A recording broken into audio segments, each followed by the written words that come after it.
could give a message to your younger self, what message would you give? I would I would tell her to never take that first Percocet.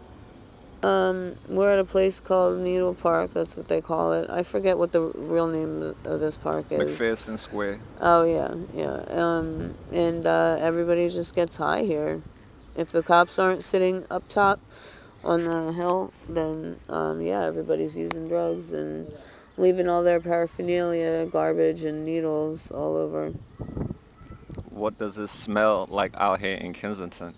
Awful, like like feces and urine and trash and trank wounds.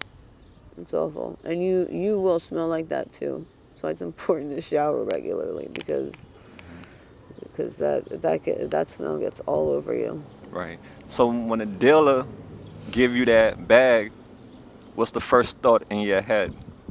Thank God, I'm not gonna be sick anymore. Hi, my name is Marianna. I'm 37, and drugs brought me to Kensington.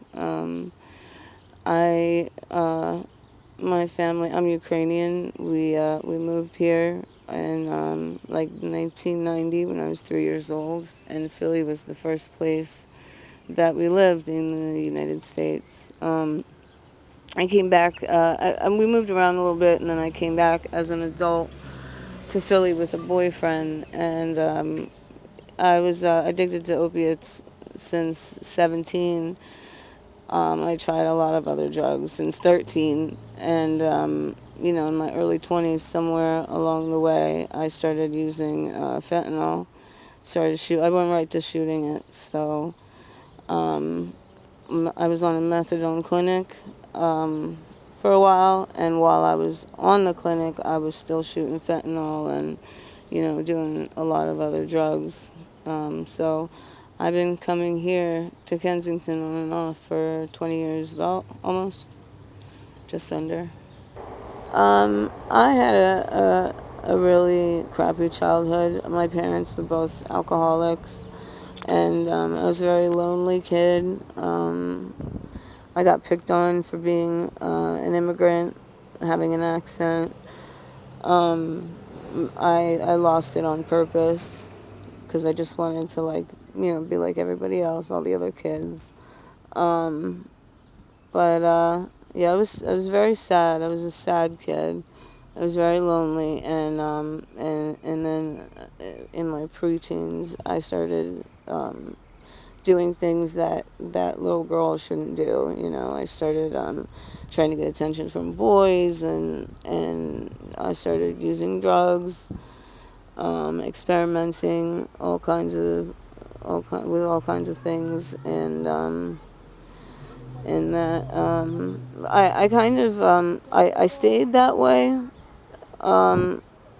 through high school, but I was also like in all the smart classes, so um, I got I was an overachiever. I don't know how that became a thing, but I was, and then I got a full scholarship to Rutgers for pharmacy school, but then I just dropped out because I guess I was burnt out and I was on drugs, and then it just got worse from there. I needed a stable home. I never had that. My home was violent. It was loud. It was crazy. I had no stability. My mom would get drunk and disappear for days, and I'd be 9 years old, looking out the window, wondering when mommy was coming home. That grew into hatred, eventually, like anger and hatred, and I just be like, I don't care, she can be out as long as she wants, like. So it changed into, and then I was angry at my dad too for the way he acted. He wasn't a nice man. He wasn't nice to me most of the time. So I mean, it starts with your home life. Children need a stable house to grow up in. Um, because I had a lot of issues from everything that I went through at home, and I started to self-medicate because of that. Well, I've tried to commit suicide. I've tried many times, and it just somebody always steps in, like somebody always intervenes, or it doesn't work. So, I mean, I wouldn't say I'm motivated as far as like I am stuck. Yeah. You know, I don't really have a choice, I guess. What's a regular day out here look like for you? Making money some way or another. Getting high. I mean, I don't aim to like get plastered. I just I'm on dope, so I don't want to get dope sick, and that's mainly my goal, is to just be okay. Like, I don't like passing out. I don't like, getting robbed, because they'll take everything from you if you're found like asleep with all the trank out here and stuff. People go into a very, very deep sleep, and you don't wake up for a while. So, I don't like to get that way. I just aim to not be dope sick, and the trank makes me depressed. It gives me depression a lot. So I started doing ice with it to kind of balance out the effects, like the mental effects. And So, that's it. I don't sleep a lot. I'll be up for days at a time. I'll go, when I need sleep, I'll go crash at a friend's house. And that's pretty much it. okay, I understand. Now, with the dope, do you snort, smoke, or shoot it? I do, I'll shoot it. I've started doing intramuscular because it's been hard to find a vein that registers, and, I've become a pretty hard hit. 20 years of shooting, meth and dope, your veins kind of take a beating. So I try to just leave them alone. And I also had shingles a while ago, so it's extremely painful to stick needles in my skin at all. To find that vein, sticking yourself over and over when you've got nerve pain in your skin, it's awful. So, I'm sorry, what was the question? Yeah, I was just asking, do you snort, smoke, or shoot? Right. So I'll do intramuscular, the ice and the trank, and that's kept me from having like a lot of trank wounds and stuff. Like, some people's skin is literally melting off out here. They look like it looks like just open flesh. Like, your skin is just gone. It's so crazy. But the trank is a huge like depressant for me, and I already have depression, so it puts me into a low. But I have to do it because my tolerance to fentanyl has become so high that without the like amplification of the trank with it, because that's what trank does, it makes it strong, makes the fentanyl effect stronger. Without that, it doesn't do much to me at all. And then, like I said, I'll use the ice with it, and just to balance that depression out. And I aim to just feel normal, like not sick. Most of the time, you can't even tell that I've done any drugs. Okay. Have you overdosed before?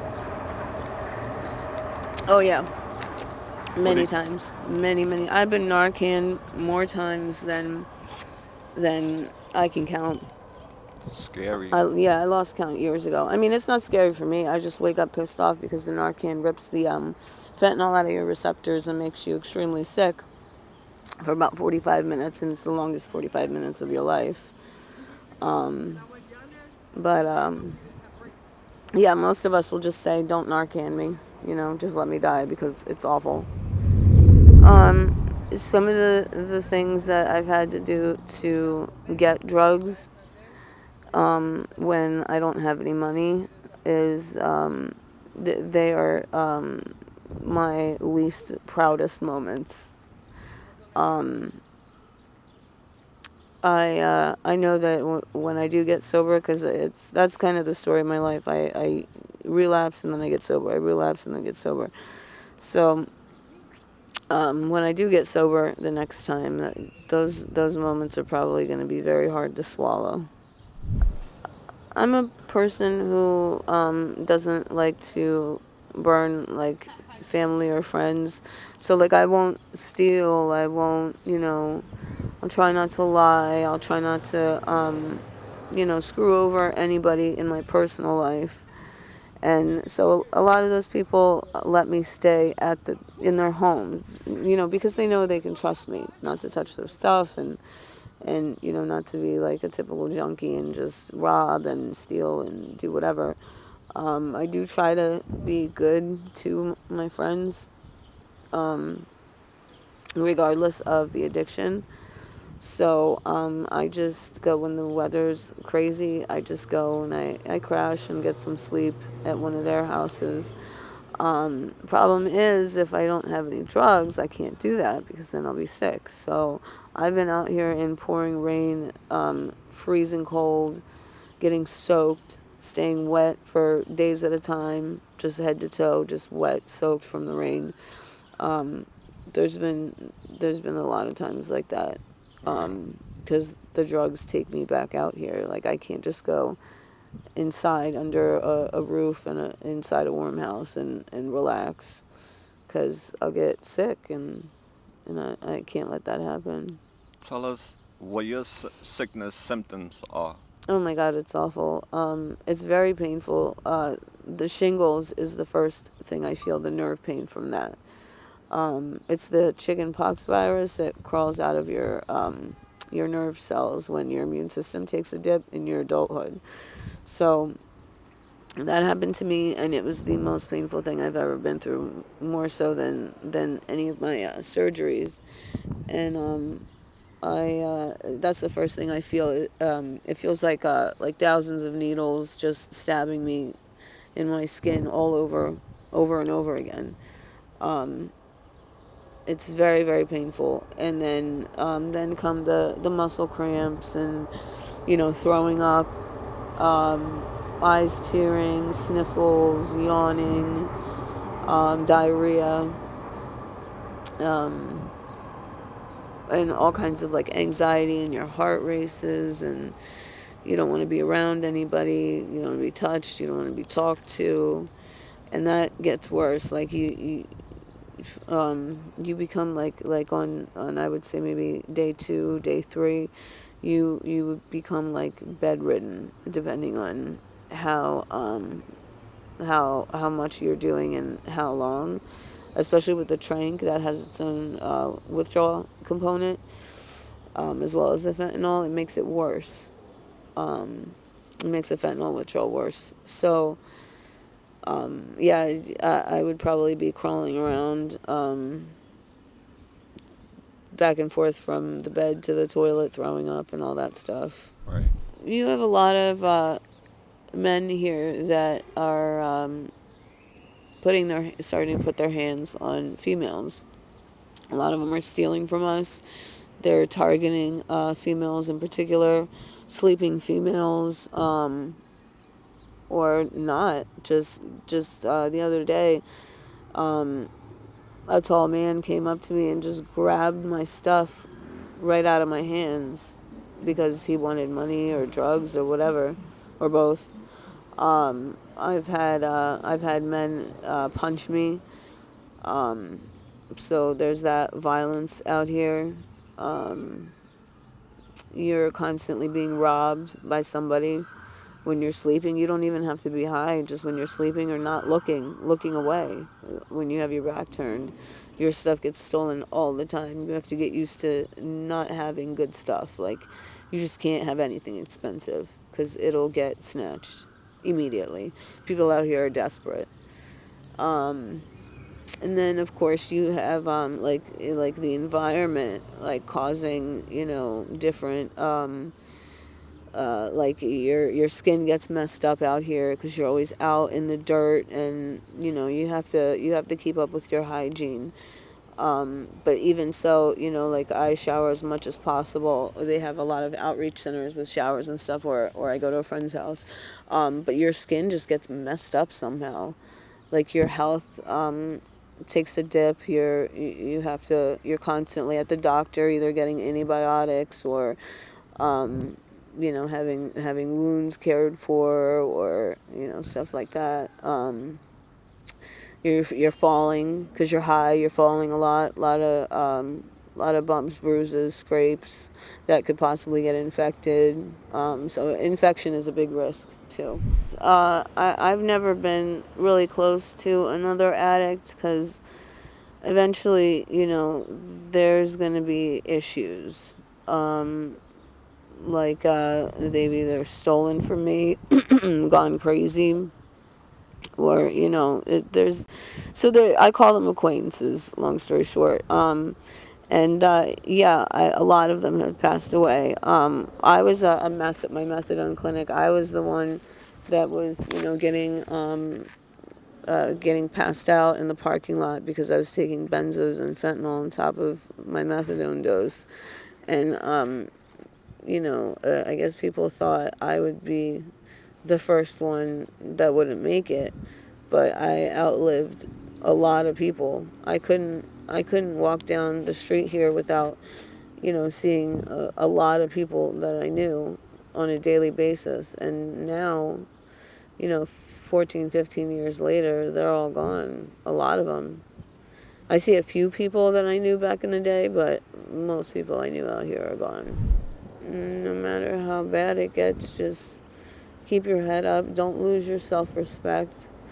Don't lose your self-esteem. And just try to be a good person as much as possible. Even though sometimes you do have to do things that you don't want to do, still try to make up for that and just try to be a good person to yourself and to other people. I learned that I was not invincible like I thought I was. I was not as tough as I thought I was. And there are many, many things out here that will make you feel very small and teach you a lesson about life, definitely. You really take a beating out here from all sides. And, before I used to think that I was tough and smart and, I'd never do this, I'd never do that, or I'd never let this happen, I'd never let that happen. But I was wrong. I was very wrong. I don't know. I just get interested in people's backstory. Like, what kind of life did you have, like, before you became a drug addict in Kensington? Like, what made you want to lose yourself in this place? I get interested in people and where they come from and what kinds of things they had to deal with and grow up with and stuff like that, and what their families were like. I'm definitely an introvert. I like to keep to myself. I find peace in being alone. I'm quiet. And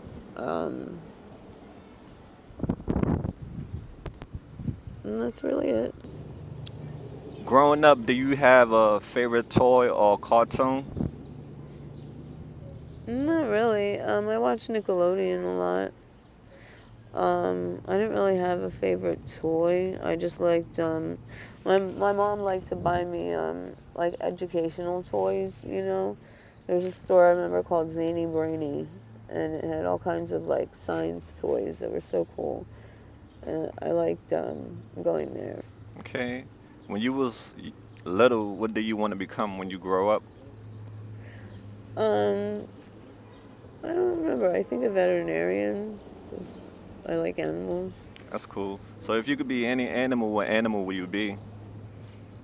I don't know, probably a dog or a cat, Why? because they have a pretty sweet life. Okay. Most of them. Do you have any hidden talents that people out here don't get to see or they don't know? Not really. No. Okay, if your life were had gone differently, what do you think you'll be doing right now? Graduating pharmacy school. My mom's a chemist, so I'd be following in her footsteps. Gotcha. Okay. Do you have a favorite band or musician you listen to? Um, I like Pink Floyd. Um, I like a lot of rock. All right. If you had three wishes, what would your three wishes be? I wish I was never on drugs. I wish I never dropped out of college. And I wish I never wasted, 14 years on methadone. Because it ruined my life. If your friends or your family see this video, what message would you like to send to them? I kind of hope they don't. Why? Are they 'Cause judgmental? sometimes they can be. They don't really get it, I guess. And that's a whole Pandora's box that I don't even want to get into, but Understood. I hope they don't. I don't have a message for them. I just hope they don't see it. All right. There are a lot of people in this world who judge people who struggle with drug addiction. What's your message for the world? I get judged a lot out in the world. Like, for example, I don't steal from stores, but I get followed around everywhere and, like, harassed. And people can just tell that I'm an addict, and they treat me as such. We're not all pieces of shit. We don't aim to always, steal from everybody. We don't aim to always destroy everything around us. We're just people going through a really hard time. And a lot of people are very, very cruel to us. Really. And a lot of people like to put their hands on us when we're, like, passed out and stuff. That's a whole thing. It's a whole issue. Between, like, men and people robbing us and all kinds of stuff. And it's just not, we're still human beings. Like, you can't violate somebody's human rights just because they were born with an addiction. Understood. And before we take flight, if people want to help you, what are some things that you're in need of? Just support and understanding, basically. And kindness is really important. Do you have an email if people want to reach out to you or a way for them to contact you? No. What's your zodiac sign before we close? Leo. Yo, shout out to the Leo. Show your sign some love. Well, Marianna, you said? Mm-hmm. Marianna, thank you so much for being courageous and for telling us your story. I hope things can change around for you, and know that addiction is definitely a death sentence, but recovery is not. And you have seen what this lifestyle, the reality of it, and it's not a good one, right? Mm-mm. So please get help. You are worth it, and take your power back. You just gotta want it, and I hope you want it one of these days. All right, love? Thank you. You got it. AML Film, let's drop all the positive comments for our sister. And don't be bitter, be better. And we out there. Peace out.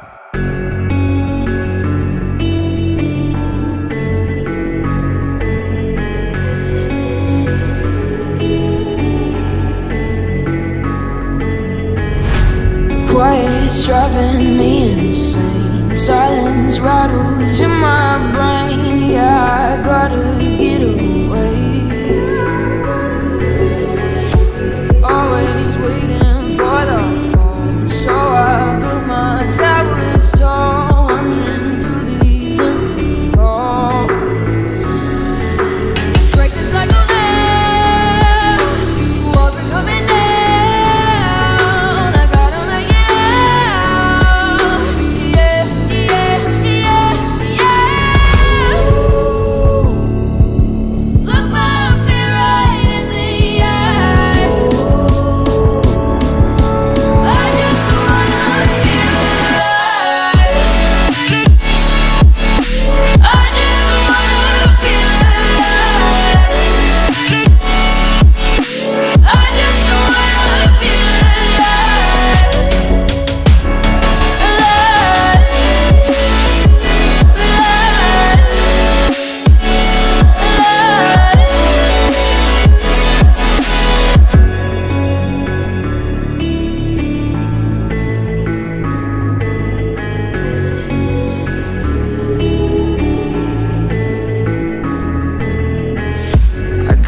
to save